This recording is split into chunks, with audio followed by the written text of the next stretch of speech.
নমস্কার বন্ধুরা, সবাই কেমন আছো? আশা করি সবাই খুব ভালো আছো। আমিও ভালো আছি। আমার চ্যানেলে তোমাদেরকে অনেক অনেক স্বাগত জানাই। আমি তনুশ্রী। আর এক জায়গায় যাব বলে রেডি হয়ে গেছি, এই যে বেরিয়ে পড়েছি। থাম্বনেলে লেখাই আছে কোথায় যাব, একটা অনুষ্ঠান বাড়িতে। আর এদিকে দেখো আমার ছেলেরা তো রেডি হয়ে গেছে, ওরা আমার আগেই রেডি হয়ে গেছে। আমার একটু তৈরি হতে দেরি হলো আর কি, সাজুগুজু করতে। মেয়েদের তো এমনি সাজুগুজু করতে দেরি হয়। চলো সরাসরি সেখানে যেয়ে কথা হচ্ছে।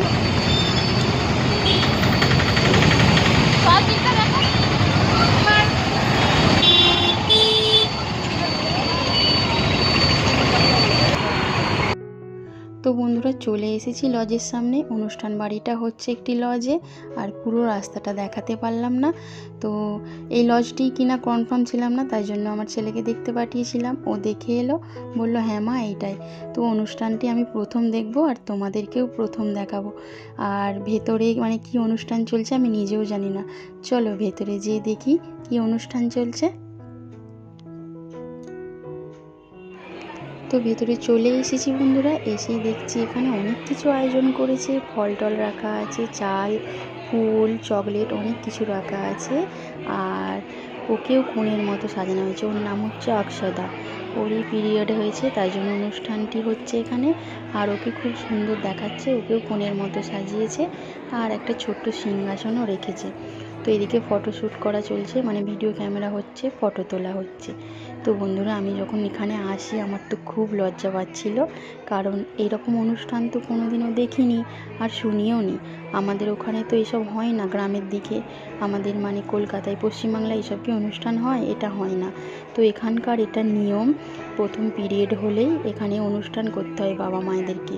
তাদেরকে লোকেদেরকে জানাতে হয় যে আমার মেয়ের পিরিয়ড হয়েছে, মাতৃত্বের স্বাদ পেতে চলেছে।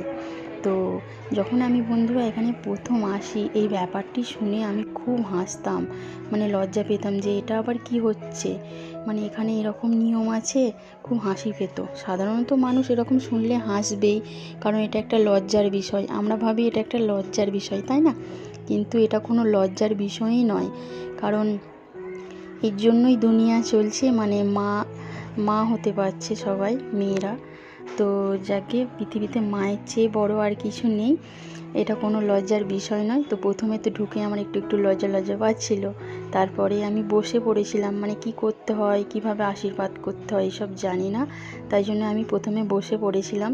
তারপরে ওদের দেখা দেখি অনেক লোকজন আছে, বয়স্ক মানুষ, সবাই ওকে আশীর্বাদ করছে আর গিফট দিচ্ছে। যে কোনো অনুষ্ঠান বাড়িতে গিফট দিতে হয়। গিফট আমি নিয়ে এসেছি, কিন্তু কিভাবে করতে হয় জানি না। আমি আবার জিজ্ঞাসা করে নিয়ে তারপর আমিও ওকে আশীর্বাদ করে ফেললাম, কারণ আমার জীবনে এটা ফার্স্ট এক্সপিরিয়েন্স, এই পিরিয়ড বাড়ির অনুষ্ঠানে যাওয়া। তো রায়ান তো প্রচুর ছটপট করছে ওদিকে। রায়ানকে নিয়ে আমি বাইরের দিকে বেরিয়ে এলাম। আর এখানে হলের সামনে একটা গণেশ ঠাকুর রাখা আছে, ওইটাকে দাঁড়িয়ে দাঁড়িয়ে দেখছে। আর অনেক মানুষজন আছে, আর অনেক মানুষজন চলেও গেছে, কারণ অনেকটা রাত হয়েছে। রোহানের টিউশন ছিল, তাই জন্য আমার আসতে একটু দেরি হয়েছে। তো যাকে তোমাদের কেমন লাগছে অবশ্যই কমেন্টে বলো। আর সত্যি কথা বলতে আমাদের গ্রামের দিকে শরীর খারাপ হলে কাউকে জানতে দেয় না। এখনও অনেক মানুষ আছে প্যাড কিনতে গেলে তারা লুকিয়ে কেনে। অনেক মানুষ কেন, আমি নিজেই প্রথম খুব লজ্জা পেতাম দোকানে যে দোকানদারকে যে আমাকে প্যাড দাও কি হুইসপার দাও, যে কোনো নাম ধরে বললে আমি খুবই লজ্জা পেতাম। যাকে এখন লজ্জা অনেকটা কেটে গেছে। আর এখানে তো বড় করে অনুষ্ঠান করা হয়, তোমরা দেখতেই পাচ্ছ। এনারা গরিব মানুষ, আমরা সবাই একটা বিল্ডিংয়েই ভাড়াই থাকি, ওদের নিজেদের বাড়ি নেই, তাই জন্য ছোট করে অনুষ্ঠানটি হচ্ছে। না হলে অন্য জায়গায় খুব বড় করে অনুষ্ঠান হয়, একদম প্যান্ডেল করে বড় করে অনুষ্ঠান করে, বাড়ির পুরো আলোয় ভর্তি সাজিয়ে দেয়, ঝলমল করে। আর এদিকের হলটা আমি একদম দেখে নিচ্ছি, চারদিকটা খুব সুন্দর লাগছে। খুব একটা বড় নয় হলটা, ছোটোখাটো, তবুও চারদিকটা ভালো। আর রোহান চুপ করে বসে আছে, কারণ ওকে খিদে পেয়েছে। তো দেয়ালে খুব সুন্দর ছবিগুলো লাগানো আছে, ছবিগুলো তোমাদেরকে একটু দেখিয়ে দিই, দাঁড়াও। এই দেখো দেয়ালে কত সুন্দর সুন্দর ছবি আঁকা আছে। তো আমি বসে বসে দেখছি। আমি এই প্রথম কোনো হলে গেলাম অনুষ্ঠান বাড়িতে, আগে কোনো দিনও যাইনি, জানো তো বন্ধুরা। তো যাকে আমরা খেতে ঢুকবো তার আগে এখানে একটু বসে বসে মানে ব্যাপারটা আমি বুঝে নিচ্ছি, মানে নতুন দেখছি তো তাই জন্য। আর রায়ান আমাকে খুবই বিরক্ত করছে, এদিকে খাওয়া দাওয়া চলছে আর রায়ান বলছে চলো চলো চলো, ও এমনিতে কিছু খেতে চায় না, আবার চলো চলো করে বায়না করছে। তো যাকে আমরা খেতে বসে পড়েছি, চলে এসেছি। এই যে অনেক মানুষজন খাওয়া দাওয়া করছে। আর এখানের একটা নিয়ম খুব ভালো, এখানে কলা পাতায় যে কোনো জিনিসই কলা পাতায় খেতে দেওয়া হয়। কোনো দোকানে কিছু কিনলে ইডলি দোসা তাও কলা পাতায় দেওয়া হয়।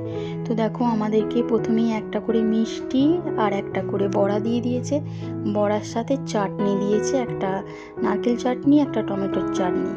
তো রায়ান তো এসব কিচ্ছু খায় না, মিষ্টিটা দেখে ওর ভারী পছন্দ হয়েছে, তাই জন্য ও মানে নিজেরটাকে অর্ধেকটা খেয়েছে বলে না, অর্ধেকটা আমাকে দিয়ে দিচ্ছে আর আমার গোটা মিষ্টিটা নিয়ে নিল। যাকে আর কি কি দেয় তোমাদেরকে দেখাচ্ছি। এই যে একটা ইডলি দিয়ে দিয়েছে, আর এটা কি বলে গো, বড়া টাইপের, আমি জানি না, তোমরা যদি কেউ জানো কমেন্টে বলো। তো এবার হচ্ছে বড়ার সঙ্গে এই সাম্বার দিয়ে যাচ্ছে, আর এটা দিয়েছে হলুদ কালারের ভাত, ভাত নয় এটাকে সেবা বলে। তো এটা হচ্ছে রায়ান খেতে তবু ভালোবাসে, মোটামুটি খায়, ওর মুখটা এমন করে কি বলবো বন্ধুরা। তো ওকে খাওয়াতে খাওয়াতে দেখলাম আমাদের পাতে পরোটা দিয়ে চলে গেছে। তো রোহান তো অনেক ছোটোবেলা থেকে এখানে মানুষ, তাই জন্য ও সবই জানে, মানে আমার বড় ছেলে, ও সবই খাবার খায় এখানের। আর আমার আর রায়ানের হচ্ছে মানে পাত সাজানো আছে, আমাদের মানে খেতে পারি না। তো যাকে এটা হচ্ছে পরোটা খাওয়ার জন্য তরকারিটা দিয়ে গেল, মানে যে কোনো একটা করে জিনিস দিচ্ছে আর তার সঙ্গে একটা করে তরকারি দিচ্ছে, মানে একই তরকারি দিয়ে সব খাওয়া যাবে না, এরকম ধরনের ব্যাপার। আর এরা হচ্ছে মানে এখানে অনুষ্ঠান হলে ভেজ হয়, নন ভেজ খুব কম হয়। তো যাকে ভেজই হয়েছে এখানে। আর ওর বড়াটি খুব প্রিয় রায়ানের, তাই জন্য শুধু বড়াটিকেই টান মারছে আর খাচ্ছে, মানে টান মারছে বলতে কি নিয়ে নিয়ে খেয়ে নিচ্ছে। তো বন্ধুরা আমার কথা অনেক উল্টোপাল্টা হয়, কথার মধ্যে যদি কোনো ভুল থাকে প্লিজ ক্ষমা করো, একটু মানিয়ে নিও। আমি নতুন নতুন ব্লগ করছি, সব কথা সুন্দরভাবে পরিষ্কারভাবে বলতে পারবো না। তো জলের বোতলটি রায়ানের খুব পছন্দ হয়েছে, ও কোথাও গেলে জলের বোতল দেখলে ওর খুব পছন্দ হয়। এই রায়ান চাটনি খেয়ে ফেলেছে নারকেলের, ওইটাকে টেস্ট করতে গেছে আর কি কীরকম খেতে, তো ওর খুবই খারাপ লাগলো, মুখটাকে কীরকম করছে তোমরা দেখতেই পাচ্ছ। আমি তাড়াহুড়ো করে লোকের সামনে যেন না বমি টমি করে ফেলে, তাই জন্য আমি আমার মুখে মিষ্টি দিয়ে দিলাম, কারণ বাচ্চা নিয়ে কোনো অনুষ্ঠান বাড়ি গেলে সমস্যা হয় সত্যি কথা বলতে, আর কেউ সামলানোর লোক না থাকলে বেশি অসুবিধা হয়। আমার কথা উল্টে যাচ্ছে বন্ধুরা, ওকে আমি সামলাতে পারি না, একা নিয়ে গেলেও প্রচুর দুষ্টুমি করে। তো আমি এখন খেয়ে নিচ্ছি। এদের প্রতিটা খাবারই মোটামুটি টক টক ভাব থাকে, তো ওই পরোটার সঙ্গে যেই তরকারিটা দিয়েছে ওটাতে টক নেই। আর এটা কি বড়া টাইপের, আমি ভেঙে খেয়ে দিলাম, এটা প্রচণ্ড। তো যাকে রায়ান খেতে খেতে দুষ্টুমি করছে, আর ও দাদা ক্যামেরাটা ধরেছে, তাকে মানে বড়াটাকে দেখাচ্ছে, কারণ দু ভাইয়েই এই হোলস বড়াটি খেতে খুব ভালোবাসে, তাই জন্য ওকে মানে চিড়াচ্ছে, রাগাচ্ছে যে দেখ আমার কাছে আছে, ওটা দেখিয়ে দেখিয়ে খাচ্ছে। মানে কিছু খাবার খাক আর নাই খাক, ওটা 3-4টে চেয়ে খেয়ে নিয়েছে ও, যাকে একটু পেটটা ভরেছে। আর আমার তো এদিকে খেতে খুবই অসুবিধে হচ্ছে, অল্প অল্প করে সব খাচ্ছি। আর কোথাও অনুষ্ঠান বাড়িতে গেলে পাতা এরকম ভর্তি করে রেখে চলে এলে খুব লজ্জা পাই, মানে নষ্ট করতে ইচ্ছা যায় না, লোকজন দেখলে কি বলবে যে ওরা খুব নষ্ট করে খাবার নিয়ে। তো আমাকে দিয়ে দিয়ে চলে গেছে, আমি জানি না সব কীরকম খেতে। তো যাকে একটু একটু করে সব খেয়ে নিচ্ছি আর ওকেও খাওয়াচ্ছি। আমাদের বাঙালিদের সত্যি কথা বলতে একটু ভাত একটু লুচি এইসবই অনুষ্ঠান বাড়িতে হয়। তো ফ্রাইড রাইস হয়, এখন তো মানে বিরিয়ানি ফ্রাইড রাইস এইসব হয়, আগে তো ভাতই হতো। তো যাকে সেইগুলো খেয়ে আমরা অভ্যস্ত, বাঙালিদের যে কোনো খাবারই আমার ভালো লাগে সবই। আর এখানকার এইসব খাবার আমার খেতে একদমই ইচ্ছা যাচ্ছে না, তবু লোকের সামনে একটু একটু করে খাচ্ছি আর রায়ানকে খাওয়ানোর চেষ্টা করছি।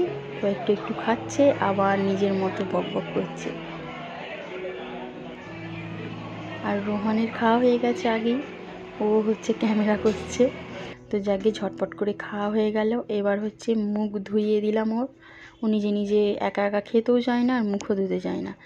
তো বাড়ির দিকে যাব, তাই জন্য ওর সঙ্গে দেখা করে নিলাম, ওকে ভাই করে দিলাম। তো চলো বন্ধুরা বাড়ির দিকে যাই। আর তোমাদের কীরকম লাগলো অনুষ্ঠানটা অবশ্যই কমেন্টে বলো, আর আমার কথাগুলো কীরকম লাগলো অবশ্যই কমেন্টে বলো। তো আমার কথা সবই তো উল্টে যাচ্ছে, প্রথম ব্লগ করছি, তোমাদেরকে প্রথমেই বললাম যে আমি নতুন ব্লগার, প্রথম ব্লগ করছি। তো অনেকটা রাতও হয়ে গেছে, রোহানের পাপা আসেনি আনতে আমাদেরকে, আমরা মানে আসার সময় দিয়ে গিয়েছিলো, যাওয়ার সময় আমরা নিজেরাই চলে যাব, খুব একটা দূরত্ব নয়, তাই জন্য চলে যাব। তো যাকে বন্ধুরা সবাই ভালো থেকো, সুস্থ থেকো, আবার অন্য ভিডিওতে দেখা হবে। ভিডিও যদি ভালো লাগে তাহলে চ্যানেলটা সাবস্ক্রাইব করো, লাইক কমেন্ট করো। সবাই ভালো থেকো, শুভরাত্রি। কারণ এখন রাত, ভিডিওটা যে করেছিলাম রাত হয়ে গিয়েছিলো, তাই জন্য শুভরাত্রি বলে দিলাম। চলো টাটা।